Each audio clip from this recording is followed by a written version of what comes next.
33 कोटी देवांच्या राज्यात आपलं मनापासून स्वागत. श्री ब्रह्म चैतन्य गोंदवलेकर महाराज की जय. श्रीराम जय राम जय जय राम.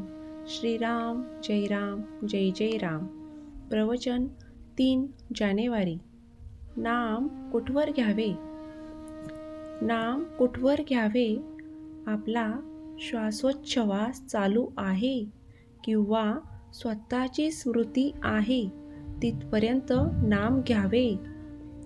आपण श्वासोच्छवास जसा मरेपर्यंत घेतो तसेच नामाचे आहे. बरोबर भाषेत बोलायचे झाले तर असे म्हणता येईल की श्वासोच्छवास थांबला म्हणजे मरण येते. त्याचप्रमाणे नामाशिवाय जगणे हे मेल्यासारखेच आहे असे वाटले पाहिजे. अक्षरशः जीव जाईपर्यंत म्हणजे मीपणाने मरेपर्यंत नाम घेत सुटावे. शेवटी मी जातो आणि नाम शिल्लकच राहते. नाम घेऊन कधी पुरे होऊ शकत नाही. मुक्ती मिळाली की सर्व पुरे झाले असे म्हणतात. पण मुक्तीनंतरही जर काही कर्तव्य उरत असेल तर ते फक्त नामस्मरणच. माणसाला गुंगीचे औषध दिले म्हणजे त्याला गुंगी आली की नाही हे पाहण्यासाठी अंक मोजायला सांगतात.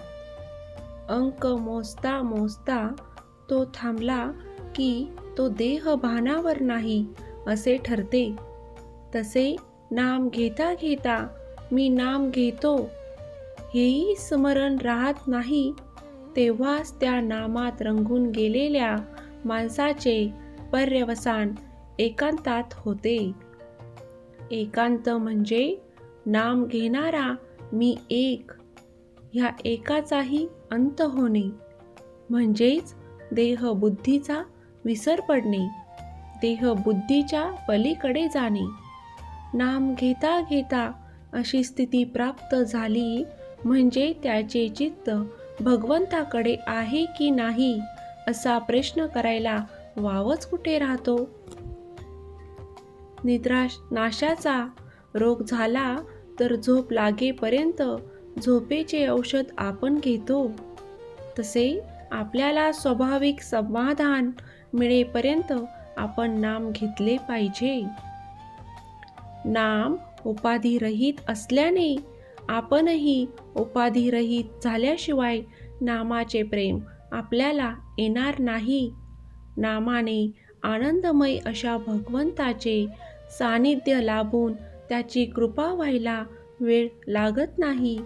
किंबहुना ज्याच्यावर भगवंताची कृपा होते त्याच्याच मुखात नाम येते.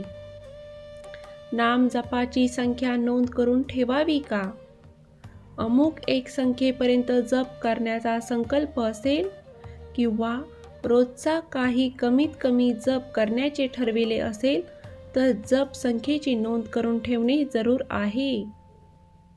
जपाची सवय होण्याच्या दृष्टीने आणि नेमाने काहीतरी किमान जप झाल्याशिवाय दिवस जाऊ नये या दृष्टीनेही जप संख्येची नोंद करावी. मात्र असे करताना एका बाबतीत खबरदारी घ्यावी, ती म्हणजे आपली आजची नाम संख्या पुरी झाली. आता उद्यापर्यंत आपला आणि नामाचा काही संबंध नाही. अशा तऱ्हेची वृत्ती होण्याचा संभव असतो त्याला जपावे आणि नेमाची संख्या पूर्ण झाली तरी होईल तेवढे आणखी नाम घेण्याची सवय ठेवावी.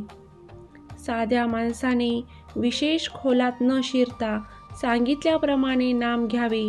त्याचे कल्याण झाल्याशिवाय राहणार नाही. श्रीराम जय राम जय जय राम. श्रीराम जय राम जय जय राम. श्री ब्रह्म चैतन्य गोंदवलेकर महाराज की जय. जय जय रघुवीर समर्थ. जय जय रघुवीर समर्थ.